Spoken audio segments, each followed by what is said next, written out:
Di video kali ini kita bakal rekap HP terbaik selama tahun 2021 buat rentang harga 2 jutaan. Tapi seperti biasa, sebelum kita lanjut ke videonya, kita bumper dulu.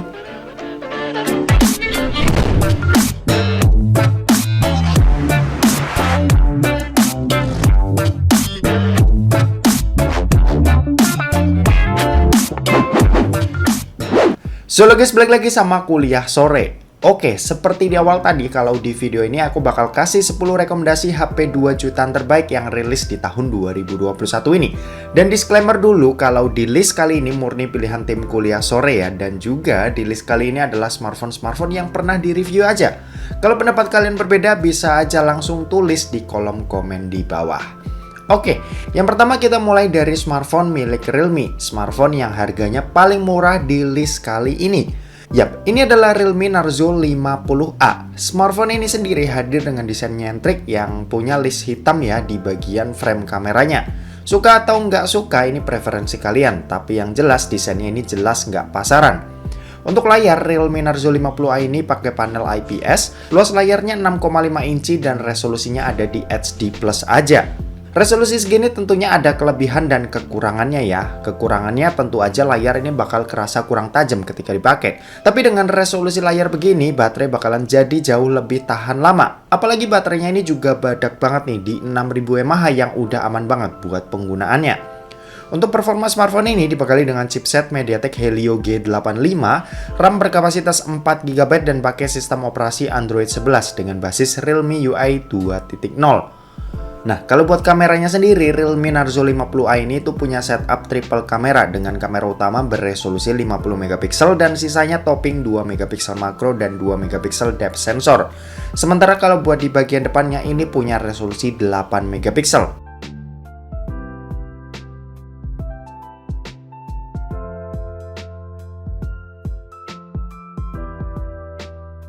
Untuk harganya sendiri, Realme Narzo 50A ini dibanderol dengan harga Rp2.049.000. Buat kalian yang tertarik untuk membelinya, langsung aja cek link yang ada di deskripsi di bawah. Yang kedua ini datang dari smartphone milik Vivo nih yang rilis di bulan September kemarin. Yap, ini adalah Vivo Y21s atau Vivo Y21s. Smartphone ini sendiri hadir dengan desain khas Vivo yang cukup cantik ya. Untuk masalah desain sih Vivo selalu serius dan nggak perlu diraguin lagi. Untuk layar sendiri ini pakai panel IPS, resolusinya HD Plus dan luas layar ada di 6,51 inci. Ya kayak Narzo 50A tadi, resolusi segini layarnya kurang dapetin detail gambar yang oke, tapi buat kawetan daya tahan ini nggak usah ditanya. Ditambah Vivo Y21s ini punya baterai berkapasitas 5000 mAh yang udah tergolong gede. Untuk performanya, Vivo Y21s ini disokong dengan SoC yang lumayan kencang dari MediaTek, yaitu adalah MediaTek Helio G80, RAM berkapasitas 4GB dan pakai sistem operasi Android 11 dengan basis Vantage OS 11.1. Nah, kalau buat kameranya, Vivo ini punya setup triple kamera di bagian belakang yang punya resolusi 50MP pada kamera utama dan sisanya itu adalah topping. Sementara buat di bagian depannya ini punya resolusi 8MP. Buat hasilnya sih jujur aja, Vivo Y21s ini punya hasil yang cakep banget ya buat smartphone di kelas harga segini.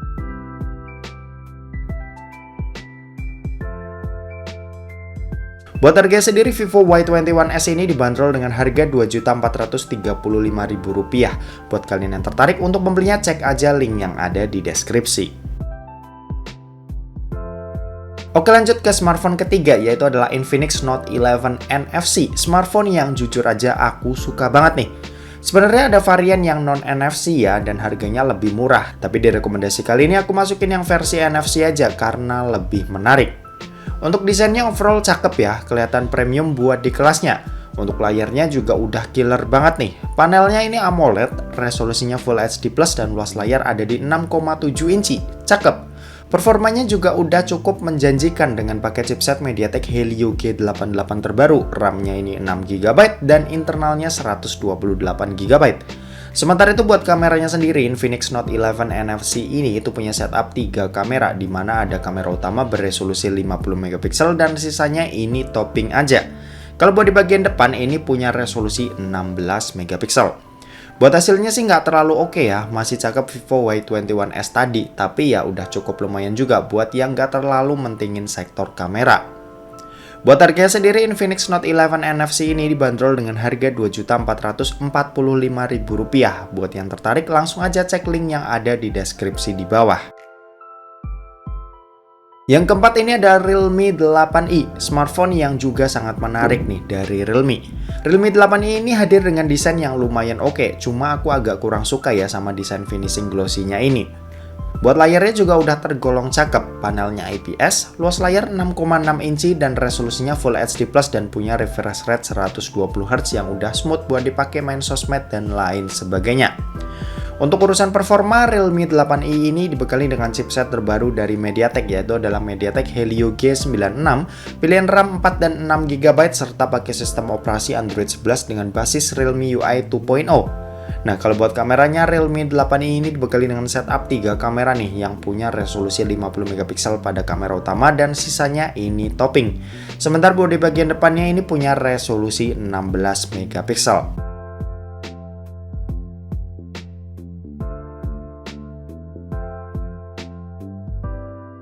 Buat harga sendiri, Realme 8i ini dibanderol dengan harga Rp2.449.000. Buat yang tertarik, langsung aja cek link yang ada di deskripsi di bawah. Yang kelima ini ada Infinix Note 10 Pro NFC. Yap, seri Note 11 Pro ini nggak dimasukin, tapi yang 10 ya, versi 10-nya yang masuk ke rekomendasi kali ini. Alasannya simpel, yaitu cuma karena NFC dan kameranya. Untuk layar keduanya mirip, cuma bedanya di Note 11 Pro ini 120Hz dan di sini tuh cuma 90Hz aja. Tapi itu nggak masalah karena 90Hz juga menurutku juga udah cukup oke. Terus urusan performa antara MediaTek Helio G95 di Note 10 Pro dan MediaTek Helio G96 di Note 11 Pro ini nggak ada perbedaan yang signifikan, performanya masih setara. Nah, yang jadi pembeda di sini itu dimulai dari adanya fitur NFC di Note 10 Pro yang dimana di Note 11 Pro ini nggak ada.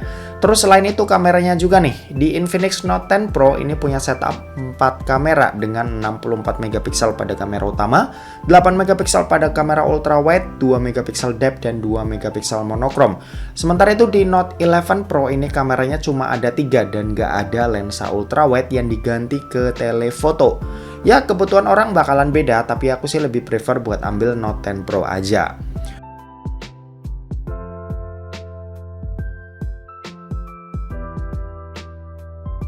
Buat harga sendiri, Infinix Note 10 Pro ini dibanderol dengan harga Rp2.590.000. Buat yang tertarik untuk membelinya, langsung aja cek link yang ada di deskripsi di bawah.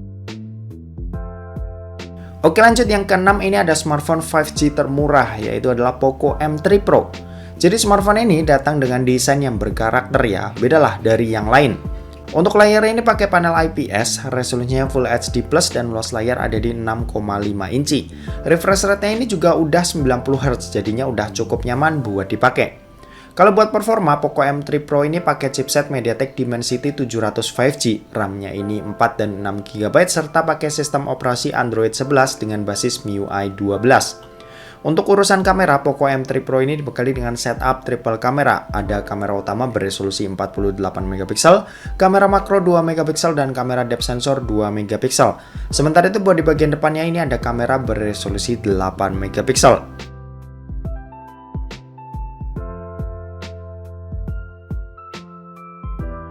Untuk harga sendiri, Poco M3 Pro ini dibanderol dengan harga Rp2.595.000. Buat yang tertarik, langsung aja cek link yang ada di deskripsi.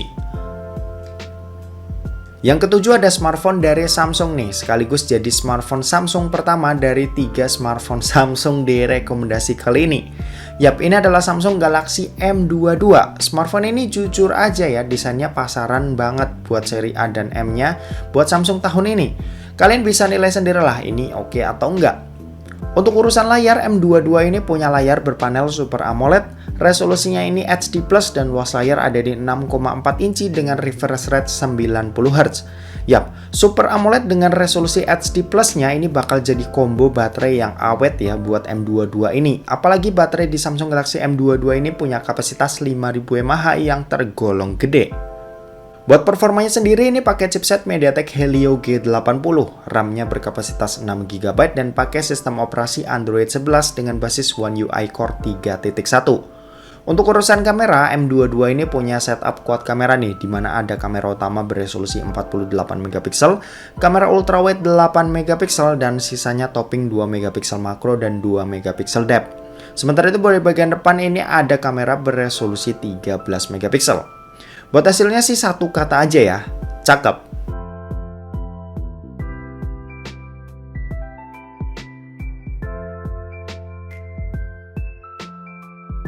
Buat harga sendiri, Samsung Galaxy M22 ini dibanderol dengan harga Rp2.598.000. Buat yang tertarik, langsung aja cek link yang ada di deskripsi di bawah. Yang ke-8 ini ada Redmi Note 10S. Buat penikmat spek, nih HP tuh bakalan jadi juaranya ya di kelas harga 2 jutaan. Desainnya udah punya looks yang premium. Di bagian layar juga nih HP tuh udah menjanjikan. Panelnya AMOLED, resolusinya Full HD+, dan luas layar ada di 6,43 inci dengan perlindungan Corning Gorilla Glass 3. Buat urusan performa juga smartphone ini juga udah cukup tangguh. Chipsetnya pakai MediaTek Helio G95, RAM-nya ini ada yang 6GB dan 8GB serta pakai sistem operasi Android 11 dengan basis MIUI 12.5. Untuk kameranya sendiri, Redmi Note 10S ini dibekali dengan setup 4 kamera, di mana ada kamera utama beresolusi 64MP, kamera ultrawide 8MP, dan sisanya ini topping 2MP makro dan depth. Sementara itu kalau buat di bagian depannya ini punya resolusi 13MP.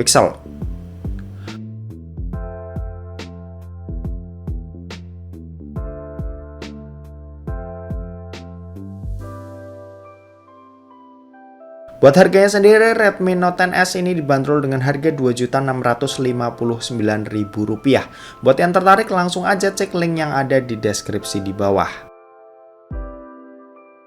Yang ke-9 ini ada Samsung Galaxy A22 LTE. Yoi, ini HP hampir mirip kayak M22 yang ada di nomor 7 tadi. Desainnya pasaran Samsung, layarnya Super AMOLED, HD+, dan performanya pakai MediaTek Helio G80 yang udah lumayan oke. Cuma ada satu fitur juara nih di HP ini, yaitu OIS pada kamera utamanya yang nggak dipunya HP lain di harga segini. Yap, kamera utamanya ini 48MP dengan OIS, lalu ada 8MP ultrawide dan sisanya ini makro dan depth 2MP. Buat hasilnya nggak usah ditanya lagi, ini cakep pakai banget.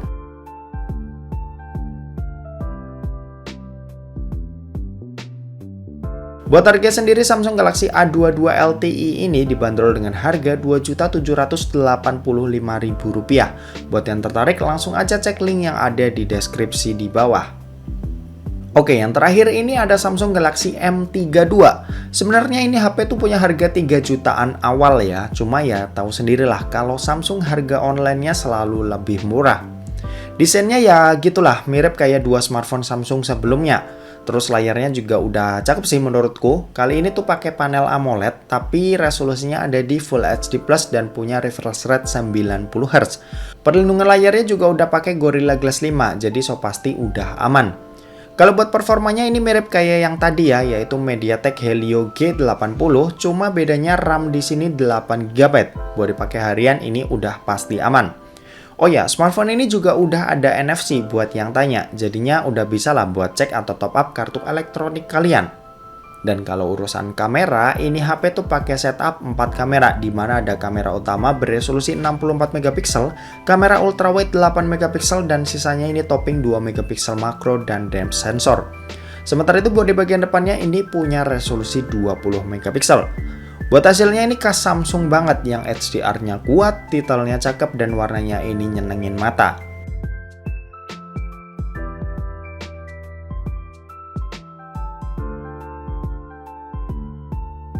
Buat harga sendiri, Samsung Galaxy M32 ini dibanderol dengan harga Rp2.799.000. Buat kalian yang tertarik, langsung aja cek link yang ada di deskripsi di bawah.